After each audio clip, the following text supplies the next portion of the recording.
I'm very excited today because it is the release of this game here, Dangerous Driving, for the PS4 and Xbox One.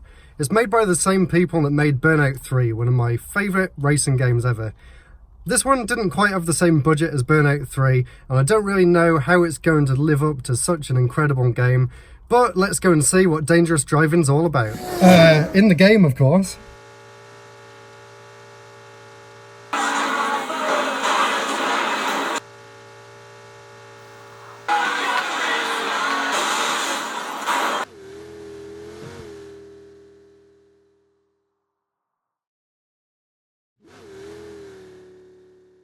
I've been a huge fan of the Burnout series right since the very first one came out on the GameCube, all the way up to Burnout Paradise, which got a remaster last year.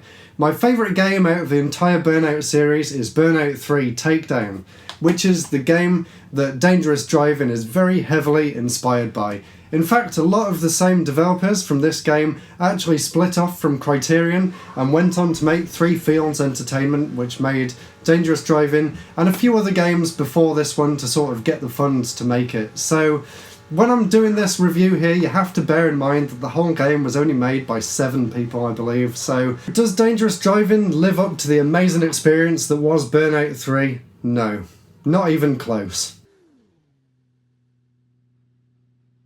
The cars are floaty, there's no weight to them, it feels like they're just sliding around the track and they don't really react with the environment at all. The graphics are bland and kind of empty, there's no real atmosphere to the game, the tracks are quite boring, there's long stretches of open road where absolutely nothing happens. For some reason the other cars are a lot smaller than yours, you'll even go past lorries which are half the size of your car, it just doesn't make any sense.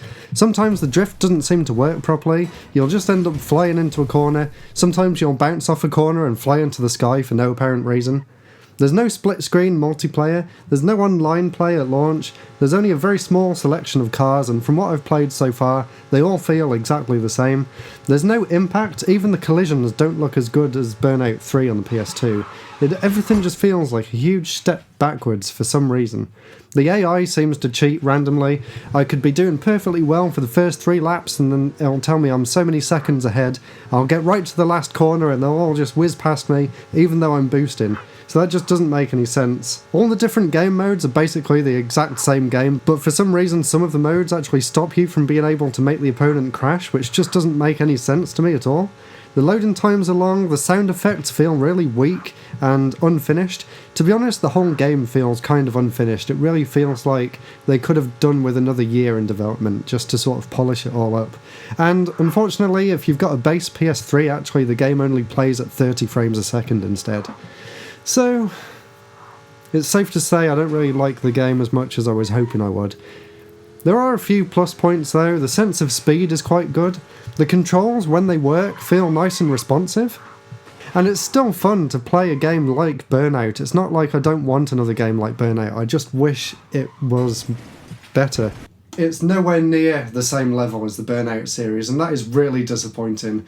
I was very much looking forward to it, but as I saw the trailers, as I started playing the game, I knew it just wasn't going to live up to the hype for me personally. I can't really recommend the game at all. It doesn't do anything that these games don't do way better, and it's not like you can't play the games anymore. And to be honest, the most fun I had with this game was actually from a different game that's included on the disc, called Danger Zone 2. It's the game that the company made before they made this one, and it's basically the crash mode from Burnout 2 and 3, made into its own game, and that one is actually really fun to play. So I'll give them props for getting that right, even though it's not included in the base game. So I don't know if you download the game whether you get that or not, so I can't really say it's a plus point for this game. I would just say if you've got the choice, buy Danger Zone 2 instead. You'll have a lot more fun. A really weird decision with this game is the fact that it doesn't actually have any music at all. The only way to have music when you're actually racing is to link up your Spotify Premium account, which I actually had a lot of trouble setting up for some reason. I tried to get Spotify Premium, a trial of it on my phone so I could use it in the video, but for some reason you can't sign up to Spotify Premium on your phone, so you have to do it through the computer.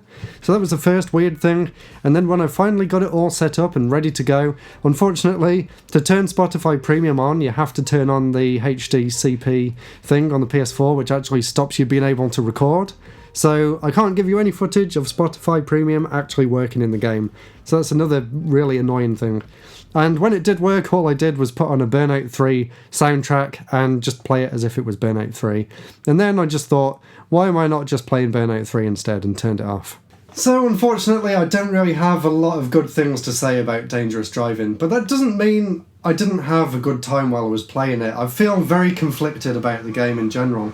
There was moments when I was actually enjoying myself, but the majority of the game just felt like a bit of a slog, and it really felt to me like I could be playing one of the Burnout games, so why get this when you can easily play any of the Burnout games? So instead, what I'd recommend is save your money, don't get Dangerous Driving because it's not really worth it. Instead, you can probably pick up the Burnout Paradise remaster on the PS4 for around the same price, or maybe even cheaper these days.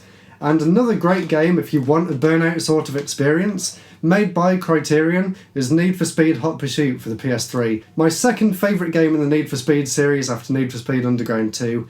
That's not really saying much, but this game is amazing, so don't bother getting Dangerous Driving, go for one of these two instead. Thank you so much for watching, and join me next week for another video. Goodbye!